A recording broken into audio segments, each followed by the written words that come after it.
Fool, don't you see now that I could have poisoned you 100 times had I been able to live without you?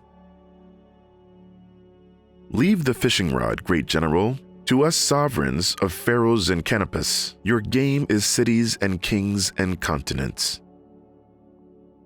Nothing could part us in life, but now in death we are likely to change places. You, the Roman, lying here in Egyptian soil, and I, helpless woman that I am, being buried in Italy.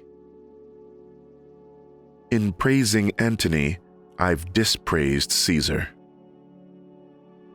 Is he a good man? Define good. I will not be triumphed over.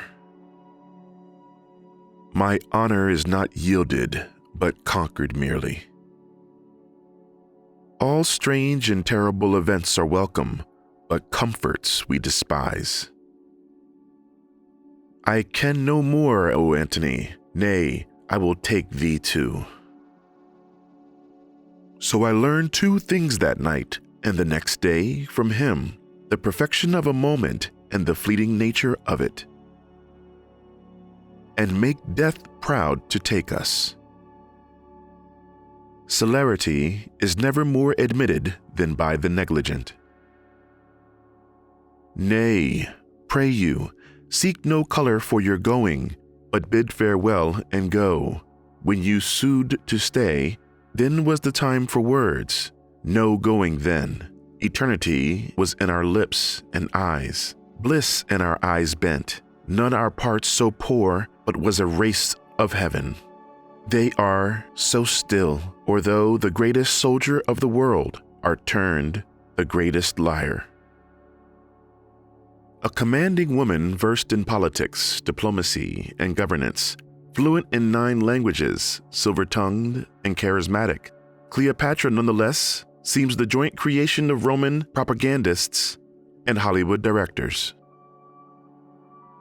The art of speaking, it was later said, depends on much effort, continual study, varied kinds of exercise, long experience, profound wisdom, and unfailing strategic sense. The breaking of so great a thing should make a greater crack. The round world should have shook lions into civil streets and citizens to their dens. In time we hate that which we often fear. If you find sad, say I am dancing. If in mirth, report that I am sudden sick. Melt Egypt into Nile.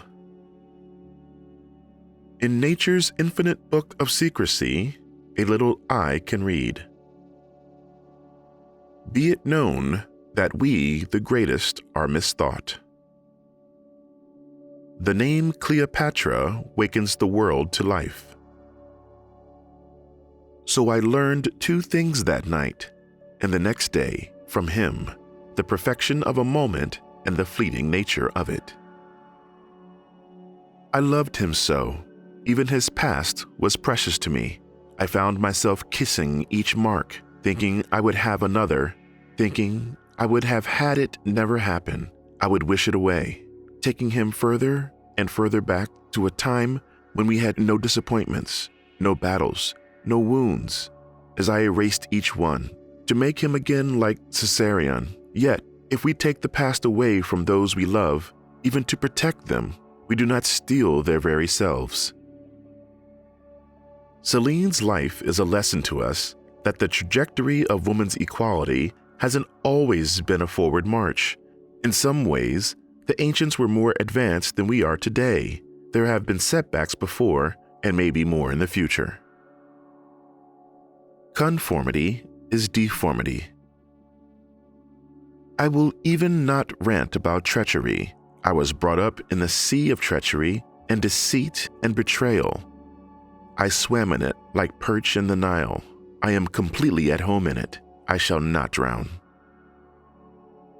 History existed to be retold with more panicky, but not necessarily greater accuracy. That something is not impossible does not mean that it happened. To rush into the secret house of death. They will try to make you forget who you are or try to make you ashamed, but you mustn't forget and you mustn't be ashamed. The curves of his smile became the waves in my ocean. I knew that the man was not only himself, but also who he wished to be. I was startled by his touch. I hadn't realized he was so close to me, but I seemed so far from myself. The shadows of twilight grow, and the tiger's ancient fierceness in my veins begin to flow. Her passions are made of nothing but the finest part of pure love. We cannot call her winds and waters, sighs and tears. They are greater storms and tempests than almanacs can report. Celerity is never more admired than by the negligent. I found you as a morsel cold upon dead Caesar's trencher. The odds is gone, and there is nothing left remarkable beneath the visiting moon. Eternity was in our lips and in our eyes. I am dying, Egypt, dying. Only I here importune death awhile, until of many thousand kisses the poor last I lay upon thy lips. Now boast thee, death, in thy possession lies a last unparalleled.